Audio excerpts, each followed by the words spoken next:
guys, ayan po ang ating niluto. Dinuguan. Dinuguan pong maisaw ang nilagay ko at saka baboy. Actually, pinakuluan ko muna yung baboy at saka in-pressure cooker ko yung isaw. Nilagyan ko ng suka muna, binabaran ko ng suka at saka ng asin. And then after that, pinry ko muna ng konti yung aking baboy. And then nilagay ko yung bawang sibuyas. Napakadali lang lutuin. Pagkatapos mo inilagay yan sa bawang at sibuyas at yung karne, saka ko inilagay yung isaw na aking pinressure. Ayan na po, nilagay ko yung pinressure cooker ko yan. At saka ko ginisa-gisa para lumabas yung konting mantika. Actually, wala na yung mantika eh.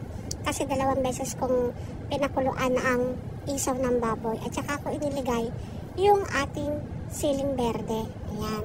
Para medyo may bango naman siya. At saka ko inilagay yung ating dinuguan. Yung dugo ng baboy. Ayan. Dugo ng baka yan eh. Dugo ng baka. Then, tapos na po. Ganyan lang aking ginawa. Thanks for watching!